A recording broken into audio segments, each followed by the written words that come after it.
been thinking some about, I think part of his argument definitely centers on,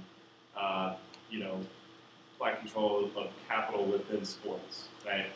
But another part of it is that some of the most well-positioned athletes need to kind of step up their discourse and talk about it. Specifically, Michael Jordan is the one he pulls out here. And I was thinking, and I couldn't help but to draw a parallel thinking about President Obama and talking about race. Specifically, I was thinking about kind of the discourse about Trayvon Martin and about how when he first said that if I had a son, he would look like Trayvon, that kind of shifted the debate, and all of a sudden there was a really interesting piece in The Atlantic by Ta-Nehisi Coates that kind of talked about how everything kind of shifted. All of a sudden, it became, a lot of people started to criticize that race became an issue. And all of a sudden, it wasn't, people weren't necessarily mourning this. It kind of moved on to a different discursive phase.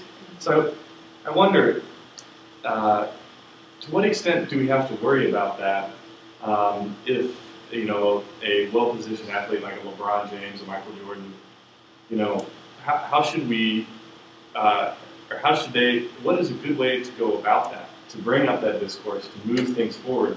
And because I do think it's important that they should do so, or is it even effective? I'm just curious, everyone's opinions, especially yours, Bomani.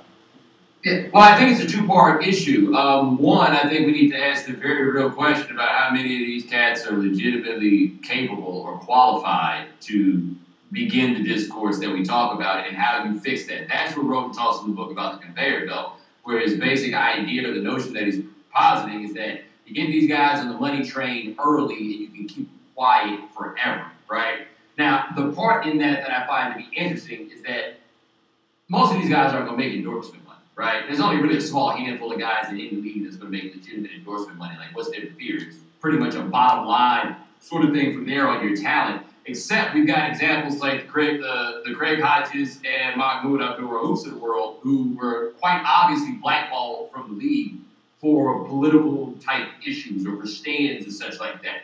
I don't think guys aren't afraid of losing endorsement money. I think they're afraid of the day that they become fringe players, and the difference between having a job and not having a job could be that, right?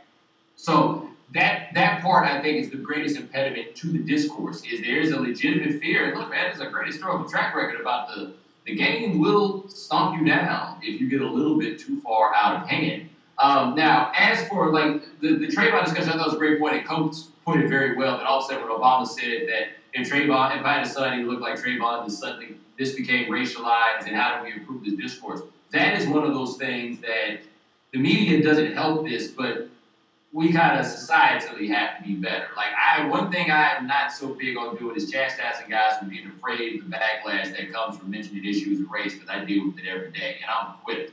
If somebody who wasn't equipped had to deal with it, I don't know how in the world they would possibly do it. And how to improve the discourse really involves a level of patience from people and an understanding that the discourse itself is necessary. So in the 1960s, people were like, oh, athletes aren't like they were in the 1960s. But in the 1960s, everybody was talking about everything in some sort of way. You really saw it stop in the 1970s and not carry on again. And that wasn't just about athletes. That was really more so about the society at large.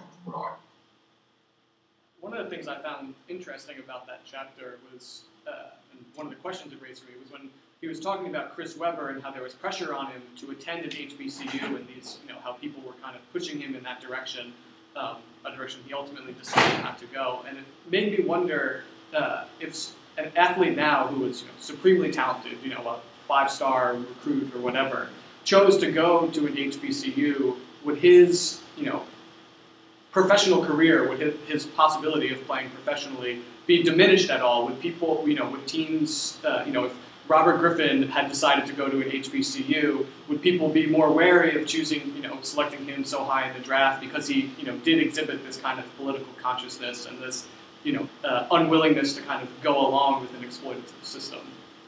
I don't think so. I honestly do not. He wouldn't necessarily have to get up on the soapbox to say, I'm going to, I will be attending prayer if you can stick it to the man. It would probably be best not necessarily to go about it that way. But let me tell you this, especially with the NFL, man, they will draft you anywhere that you play. It's worth noting that when we had this highly segregated system before, the NFL had no problem going and drafting guys from black colleges. Black college football was the number one, in terms of quality, the number one college football option until probably about 1972, give or take. I mean, I don't think that the leagues would really care. Now, if you got the guy in the interview and say, well, Robert, why did you decide to go to Prairie View? He says, I was tired of being bound by an exploitative system. You're probably going to have some problems, right? But I don't think, like, Chris Webber would have gone to a black college. Chris Webber would have still been, at 6'10", he'd still been the number one pick. There'd have been some questions if he was like 6'2", and a guard about level of competition or whatever it is. But never forget, granted, he started at Arkansas, but Javaris Jackson got somebody to take him in the second round out of Alabama State. And damn it, if somebody's taking him in the second round,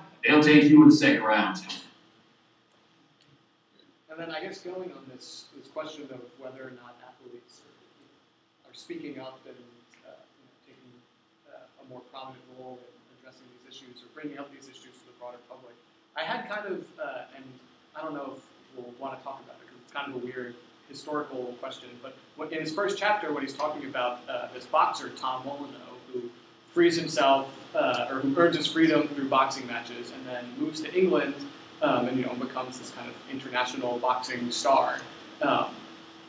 Rhoden seems to be, like, he's celebrating this story, but it seemed to me that Molyneux was very much like, he didn't, this is a time, he was in England at a time when the anti-slavery movement was really picking up steam, and it didn't seem like he used his position as this international superstar to kind of join that movement and say, not everyone has the opportunity that I had to escape slavery. So he seemed to kind of be equally silent as some modern athletes, and that's not a connection that Rhoden seemed to make.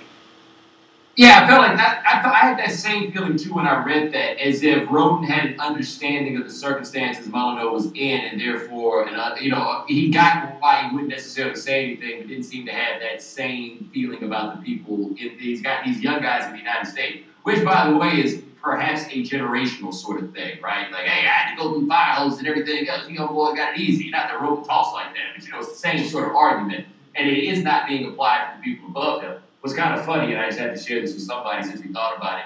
Molyneux was like Jimi Hendrix pretty much, right? Like, I had to do the chitlin circuit thing here in the United States and had to go to England to become the man, and then once I got there, they were so thirsty for an authentic black blues man that that's ultimately what he became, and he wasn't talking about nothing either. Till the end, by the way.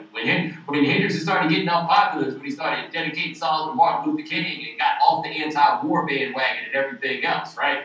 Molyneux was almost basically that same guy. Like, if you wanted to be that guy, I used to be a slave. I just don't want to be a slave no more. That's, I don't think, terribly dissimilar to the condition a lot of guys are in now with the basis of poverty. And I'm with you in that. I think Rhoden had an understanding and sympathy of his forefather that he did not have for his progeny, shall we say. Yeah, he says explicitly that he, blew this second fight he had because he was partying and drinking out in all over England, and that he wasn't, he fired his coach, and that he wasn't prepared. And it seems like if this was a modern athlete, Rhoden would have been much more critical of these types of decisions. Yeah, and say one thing about it, boy, history allows us to be real understanding of stuff.